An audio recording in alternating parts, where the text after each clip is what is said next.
If you want some FIFA 23 coins, please check out MMOXP.com. Their link is down in the description. They're fast, cheap and reliable, and if you use code Rema you can get yourself a 5% discount. So what's up guys, my name's Ash and welcome back to a brand new video. In today's video guys, I've got a full guide for all the formations, custom tactics and player instructions that I will use in a game on FIFA 23. The ones that I use at certain times will depend on the situation I'm in and the type of opponent I'm playing against. So for example, when I go into a game, I will start with a 4-2-3-1. If I want to keep a similar structure but be a bit more direct, I might go to the 4-2-2-2. If I need a goal, I will use a 4-1-2-1-2-2. Or if I need a different approach with a bit more width, I might use a 4-3-3. So this is going to be a full guide on the formations that I use in game. But before we get into the video guys, I'd very much appreciate it if you could drop this video a thumbs up, as it does really help with the YouTube algorithm. Also subscribe to the channel if you are new so you never miss out on any videos like this one, and don't forget to turn on notifications so you are notified when a video is posted. And with all that aside guys, let's get right into the video. So as I said guys, when I go into a game, I usually start off with this 4-2-3-1. So starting off with the custom tactics, I'm not going to go super in depth as I do have videos on these separate formations. We're just going to go through them and talk about the situations we use them in. For the defensive style, we use balanced as it does give us the greatest control in defense. We have 42 whip so we can defend in a narrow style, but we still have coverage of the wings when we need to. We have 65 depth so we can press up nice and high and start off fast counter attacks and win the ball high up the pitch. It's also pretty good for defending through balls too. For build up play, we have fast build up so we can move the ball around quickly and create a lot more chances. For chance creation, we have direct passing because it's the only one which actually penetrates the defensive line, especially on new gen. If you are an old gen, you can use balanced. For width, we have 40 because it is a narrow formation, and when we need extra width, we have player instructions to help with that. For players in box, we do have this on 6 as we want to get some players into the box, but not too many that we get counter-attacked. And for corners and free kicks, we have this on 2 for the similar reason of players in box, where we want some players into the box for crosses, but we don't want to get counter-attacked too easily. This is how it looks in game. We have a very well-rounded striker, we have 2 decent wingers, we have a natural cam with very agile stats and good dribbling and good shooting and passing, whatever. We have a balance in the CDMs where we have 1 defensive player, a box-to-box player, and then we have a balance in the fullbacks where we have an attacking fullback and a more defensive fullback. For the player instructions we use, we have stay central and getting behind on the striker, so they're always in the central areas and they always make those runs in behind by default. For the cam, we have stay forward, and that is it because we don't want them to come too far back as they're going to be one of the main outlets when we do attack. For both the wide cams, we have get into the box for cross, so they do transition into the penalty area when we need them to.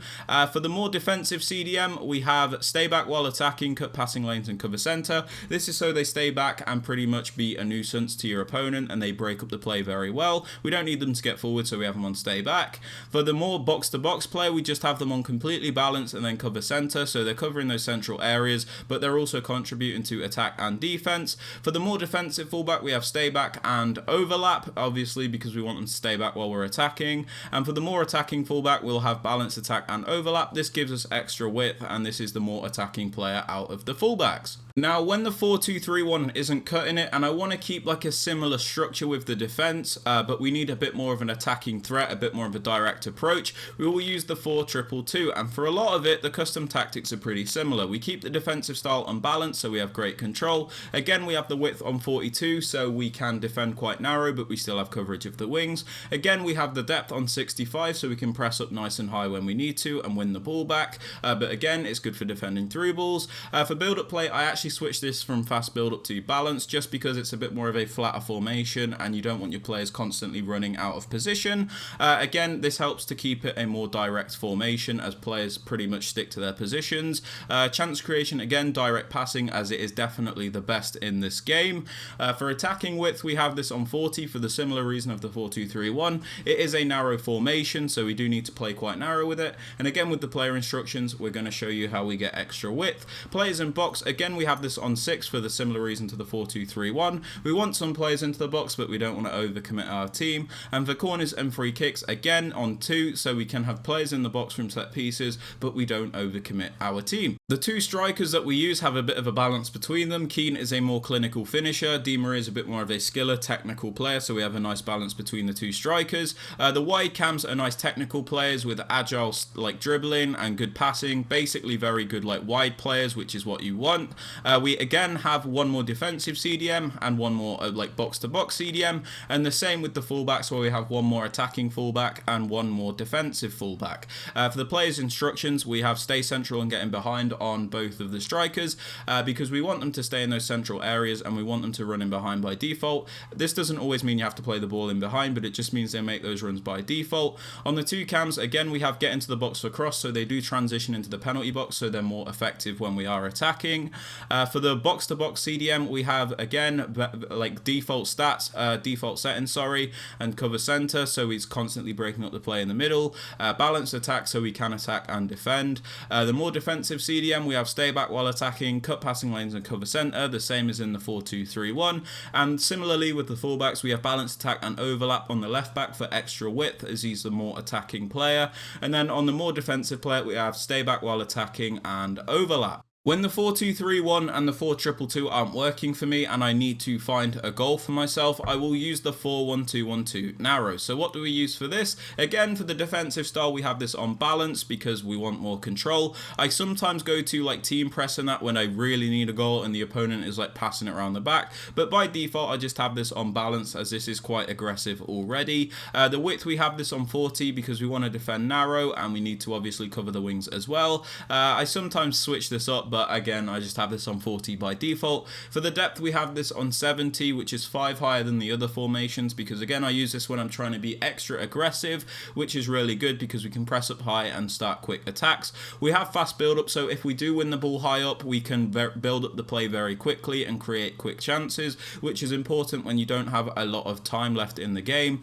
Again, for chance creation, we have this on direct passing because it is just the most effective. For attacking width, we have this on 40 because again, it is a narrow formation, so it makes sense that we want to attack narrowly. And then for players in box, we actually have this on 5 so we don't overcommit the midfield. For corners and free kicks, again, we have this on 2, so we have some players in the box, but we don't overcommit in worry of a counter attack. The way this sets up in game is we have the two strikers, Angel, Di Maria and Keane. Again, this is a nice balance between the two, where Keane is a clinical player and Di Maria is a bit more of a technical player with the 5-star skills. At cam, we have Chiesa, who's very technical, good on the ball, explosive, you know, does a bit of everything in that role, which is important. The left centre mid is actually an attacking player with Phil Foden, but because he's got a high work rate, he does work very well in a centre mid role. We also have a box-to-box centre mid in Park Ji-sung with another high work rate, and then we have a more defensive player, Patrick Vieira, as the CDM, who is just going to stay back. And again, we have a bit of a balance between the two fullbacks, and the centre backs and goalkeeper are just as good as they can possibly be for my team. For the player instructions, we have stay central and getting behind on the two strikers, pretty similar to the other formations where we want them to stay central and we want them to make those runs in behind by default to get quick attacks off. On the cam, we actually have comeback on defense, so this will defend as a 4-4-2. Chiesa will come back to defend as a right mid. Park Ji-sung will be one of the centre mids. Patrick Vieira will be one of the centre mids, and Phil Foden will defend in a left mid position. For the right centre mid, the box-to-box player, we have stay back while attacking and cover centre. This is just so we don't completely go fully blown attack, if that makes sense, because you're going to see what we do with the fullbacks. So by default, we do have him on stay back while attacking and cover centre, but it doesn't mean we can't attack with him. We can take him forward manually. If you want to just have him on balanced attack because that's easier for you, that is fine, but I have him on stay back. For the CDM, we have stay back while attacking, cover centre, because again, we want this player to stay back and give us some defensive support. For the left centre mid, the more attacking player, I just completely leave him on default settings. Most importantly, we have cover wing because he's going to defend as a left mid then. And then for both the fullbacks, because we need extra width to really, you know, stretch the opponent and create a lot of chances, we have balanced attack and overlap on both of them. This means we're going to have like 4 in attack as well as a cam behind and 2 centre mids. So it is very aggressive, but like I said, I use this formation when I need to score a goal. Now, lastly, all the other formations I use, like the 4-2-3-1, 4-2-2-2, 4-1-2-1-2, they're all very narrow formations. So when I need some something different, you know, it's not like because I need to be defensive, it's just when I need something different, like a wider formation or something, I will use the 4-3-3-2. I don't use this too often, but it's basically there as a last resort if nothing else is working, if you get what I mean. So on this, we have a defensive style as balanced, again, similar to what we use with everything else. Width, again, 42. I've explained this many times now, you get the point with this. For the depth, we have this on 55, which is a bit lower than the other ones, but I think the 4-3-3 can be a little bit more defensive, which is why I lower the depth a bit, because I don't want to, you know, constantly get ripped apart. For build-up play, I just have this on balance, so our players aren't constantly running out of position, you know, so they pretty much stick to what they're meant to be doing. For chance creation, again, we use direct passing because it is just the best one to use. For width, because this is a wider formation, the attacking width is at 51. This is so we can really exploit the width of this formation with the wingers.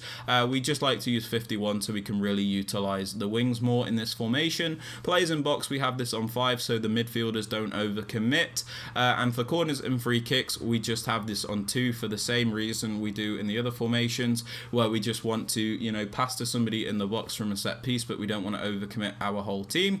For the players we want to use in this formation, in the striker position, I just use Robbie Keane as he's the most well-rounded. This is a one striker formation, so you need a striker that can do a bit of everything. In the two wing positions, the two wingers are just got to be quick. They've got to have like skills. They've got to be able to cross the ball. You know, basically what wingers do in real life, essentially. For the left centre mid, he's a more attacking centre mid. So I've got Phil Foden with the high work rate. Does very well in this role. The right centre mid's more of a box-to-box centre mid, and the CDM is a defensive player in Patrick Vieira.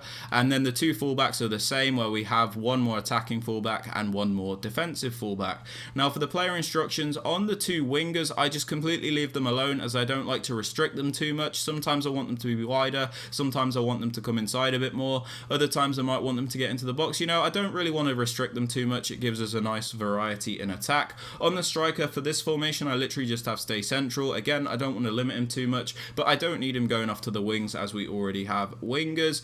For the right centre mid, the more box-to-box player, we still have stay back while attacking and cover centre. This is just so we have more defensive support by default, but when I do need to attack with him, I can just manually trigger him to run forward. For the CDM, we have stay back while attacking and cover centre. Again, self-explanatory. He's the defensive midfielder in this team, so we don't want him to attack.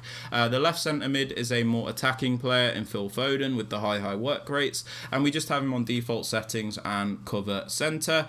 The two fullbacks should be on stay back while attacking. I don't know why they're not. I feel like it's reset here, but yeah, just have the two fullbacks on stay back while attacking, as we don't really need any extra width, as we already have wingers. That being said, if I do need a goal, I can switch them to balanced in game, you know, with the D-pad settings, but by default I just have them on stay back while attacking. But yeah, that is my complete guide for formations and tactics in FIFA 23. If you have enjoyed or found this useful, I'd very much appreciate it if you could drop this video a thumbs up, subscribe to the channel if you are new so you never miss out on any videos like this one, and don't forget to turn on notifications so you are notified when a video is posted. And with all that aside, guys, I hope you have a fantastic rest of your day, and I'll catch you all later.